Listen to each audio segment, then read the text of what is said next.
am Chelsea Rose. This is Chelsea Rose Reads, and I am going to read to you today. So, fun story. You know how Katie went to London, and I was going to read that book to you?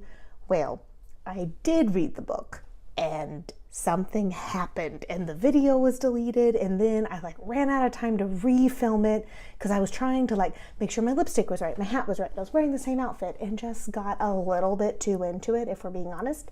And then I went to Denver, and then I went to San Diego, and then I lived my life and my job and all my things, and it just didn't happen. And boys and girls, that happens sometimes. Sometimes things just get away from you, and you know what you need to do? You need to make a new set and a new studio area, and you need to pick up the book and read it again. Yes, get up and try it again. What will it hurt? So we are going to read Katie Goes to London today. Whoosh! Ayo! And right, it's called Katie in London. So clearly, I've also forgotten the name of it. And if we remember, it is by James Mayhew, and it is the best tour in town. And if some of y'all remember, because it was ages ago at this point, I went to London, and it was so much fun. I loved it, and I went to a lot of the places that are in this book. And so I thought this was the perfect way to tell you about my trip, is to tell you what Katie did. And guess where I bought this book? I bought it at Inside, or the inside I can go to, at Buckingham Palace, where the Queen lives. Actually, I think she lives at Windsor, the Windsor Palace, or Castle. I don't know the difference. I have an apartment.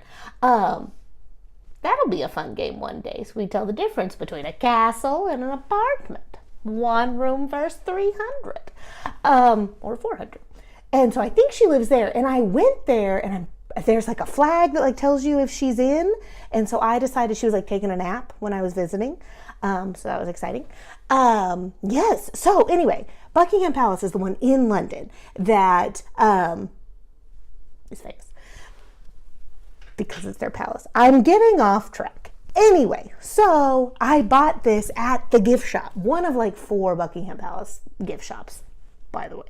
If you ever go and you try to go to the same one I went to, there's 12. So there it is.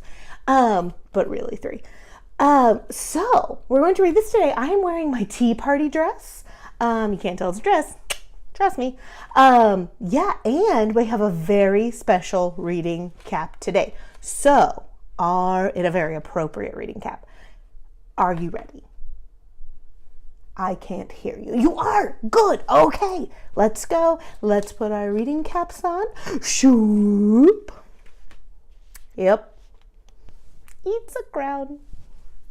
Very exciting. I'm the queen. Definitely the queen of this story time. So listen up, friends. Let's go to London. You ready? Are you ready? Okay, good. Oh, all the shuffling. Okay, here we go. Katie in London. I can only say London like that, I guess. I don't know. Here we go. Can y'all see that? Okay, perfect. London seemed very big to Katie. Big trains, big buildings, and big crowds. She held on to Grandma with one hand and her little brother Jack with the other. They all got into a big red bus and set off to see the sights. Look at that bus. I might have gone on a bus that looked like that and had afternoon tea. And by might, I mean I definitely did. When they got off at Trafalgar Square, Grandma was tired. "I'll just have a little rest," she yawned. "You two stay by that lion, then I'll know where you are." Those lions are huge, by the way. Katie climbed onto the big bronze lion and pulled Jack up after her. As the sun came out, the lion seemed to turn from gray to gold. "Do you mind?" said a very deep voice. It was the lion. "Who said you could clamber all over me?" very sorry, said Katy. Grandma said to stay with you. Then I suppose you must, sighed the lion. Now what shall we do? We wanted to see the sights, but Grandma fell asleep, said Katy. Could you take us? Oh, yes, please do, said Jack. Look at that lion. He turned gold. That's fun. The lion shook his mane. Can you shake your mane? My hair looks like a mane today. Whoop. Hold on tight, he roared, bounding off Trafalgar Square. How people stared, but the lion didn't mind. This is much better than lying on that stone all day, he said. You have no idea how cold my tummy gets. Now where shall we go? You choose, laughed Katy and Jack. Look at him go! Could you imagine the statue just coming to life and being your tour guide? Crazy. The lion took them to St. Paul's Cathedral. They gazed up at the enormous dome. Makes me feel very small, said Jack. It's so tall, it makes me feel dizzy.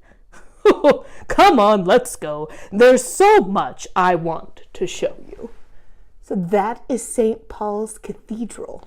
Fun fact, on the plane on my way home, I was watching Wonder Woman. And St. Paul's Cathedral is in that movie when they're in like 1916 or 17 or whatever.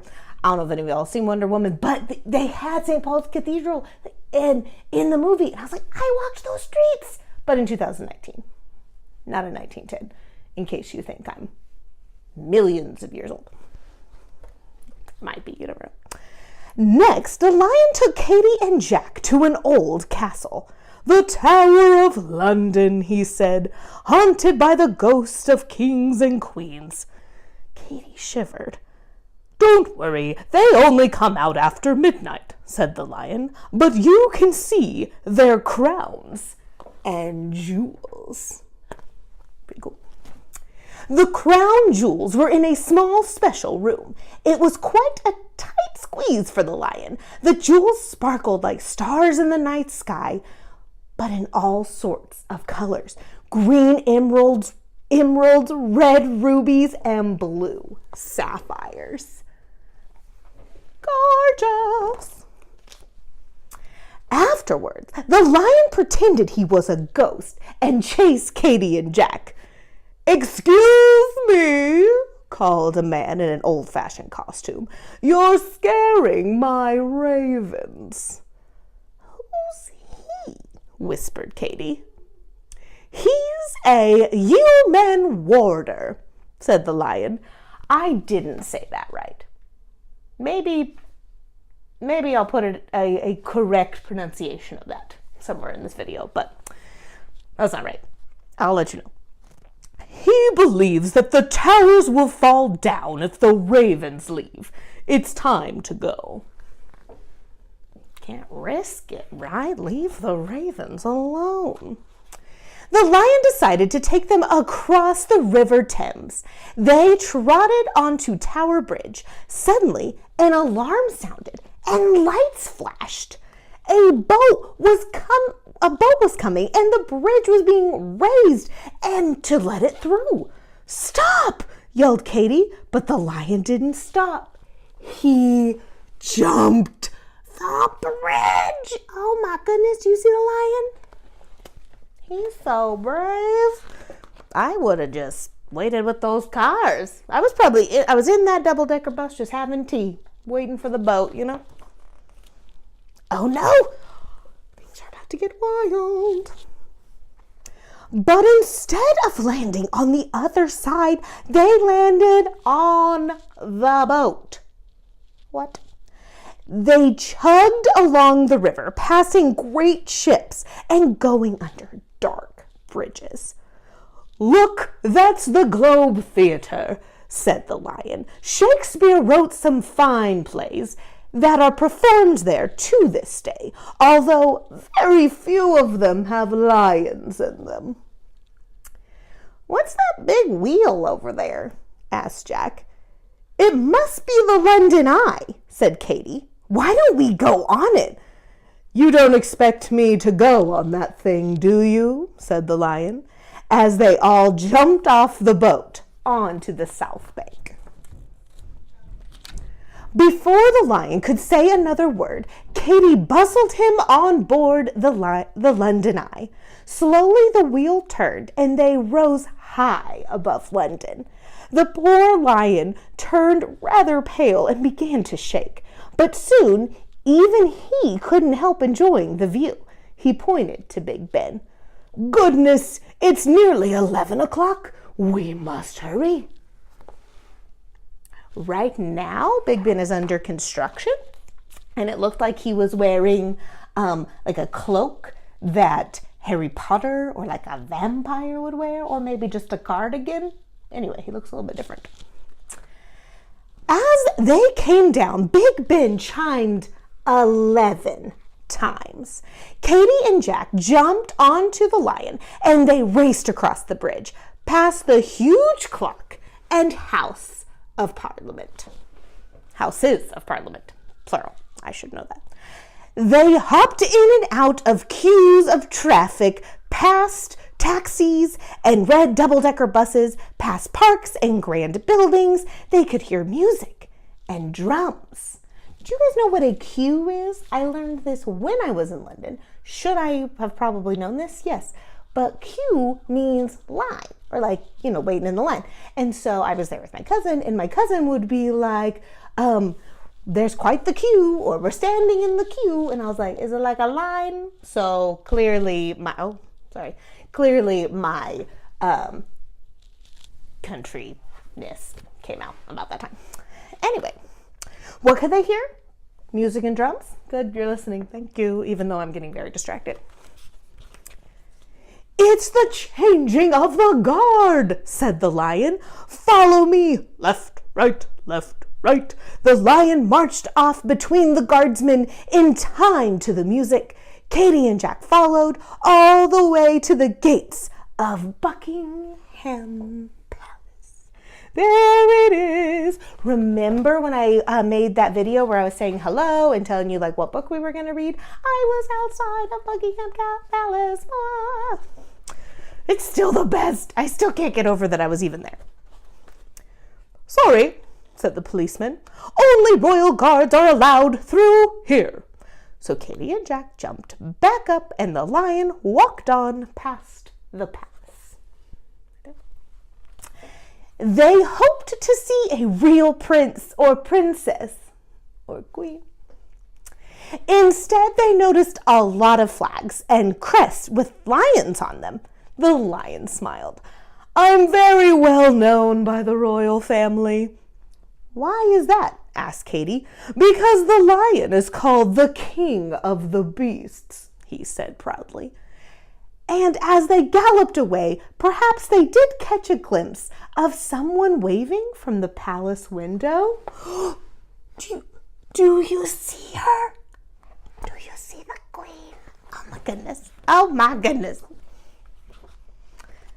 By now, the lion's paws were beginning to ache, so they all went to sit in a leafy park.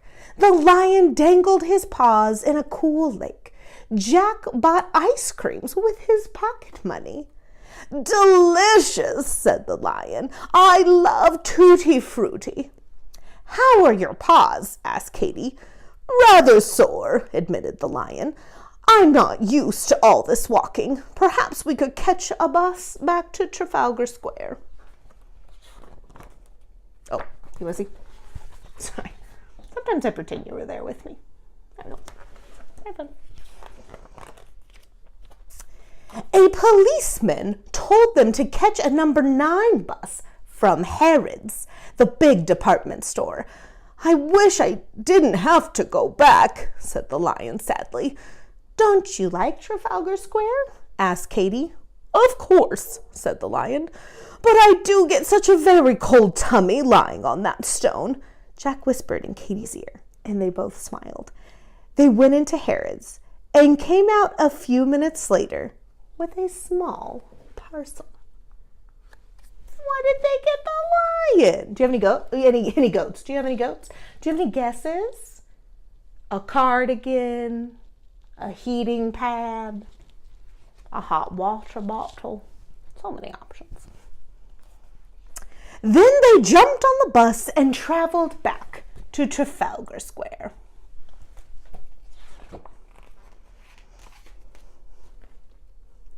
"This is for you," said Jack, handing him the parcel from Harrods. "We bought it with the last of our pocket money." The lion unwrapped it and laughed. "It's a woolly blanket." "It's to keep your tummy warm," said Katy. "How kind you are," sighed the lion. "Thanks for showing us London," said Jack. "Next time I'll show you even more," said the lion. There's so much to see, so many things. Then Katy saw Grandma was waking up. The lion hopped onto his stone and kept very still. And as the sun went in, he turned from gold to gray. "Hello, you two," said Grandma. "Shall we go off to see the sights now?" "Oh," said Katy, "I'm much too tired." "I need a rest," said Jack. And they both flopped down on a bench and fell asleep. Isn't that great? Also, this is the map. If you guys get this book, I'm pretty sure you can get it online. I will definitely put the link in the description if you can. But you might be able to also get it online from the gift shop. I'm sure. It's 2019. There's got to be a way. Isn't that great? I'm sorry, I probably hit that and that's probably so aggressive for you, but yay! Did you love it? Did you love our tour of London? What was your favorite part? What was it? Okay, so the lion coming to life. That would be cool in and of itself. The London Eye, giant Ferris wheel, basically. Amazing. Houses of Parliament. That was your favorite part. You might be a future diplomat, my friend. Yeah, so basically, number one, we've talked before about our travels, like when we read the new book to New York. And so I want to ask you again, what's your favorite place? What's your favorite place that you've read in a book that you've never been to that exists? That's the trick. I would like to encourage you to make a list of the places that you want to visit in your life in some way, shape, or form. And whether that's Australia or Fiji or Chicago or somewhere in Idaho, because if you think about it, every single place on this planet is gorgeous and wonderful in its own right, and it all deserves to be traveled and explored and all the fun. So make a list of 3 to 5. Overachievers do 10, whatever you want, but definitely 3. And send them to me. Let me know where you want to go. We can go on all kinds of adventures. And I also just want to know. I would say one place that I want to go is New Zealand, because, well, it's beautiful from what I understand. Also, for those that know me well, I love Steven Adams, the big Kiwi with OKC Thunder. For now. And so I would love to go to New Zealand at one point in time. Also, Atlanta is on my list. Never been there. It's in the country. Might be a little bit easier to get to. And then Boston. I'm going to Boston in the fall. So many fun experiences that we can do. As usual, let me know what else you want to read. I've heard The Wonky Donkey is a very largely requested book. So definitely going to get that. I'm going to start partnering with the local library here in Oklahoma City. So I'll give you some details on that. That'll be super fun. And yes, if you have any places you want to see me read, I am going to start doing some kind of live appearances and all that fun stuff. And I'm also going to start having guests on the show. Guys, it's gonna be great. And I hope you like the new studio, because it's basically just the other side of my apartment, because you've seen the other side. So yeah, you guys are awesome, and I so appreciate your imaginations, and I appreciate just how fun and great you are, and I encourage you to be nice and wonderful to all the people you meet, and I will see you soon. Okay? Bye.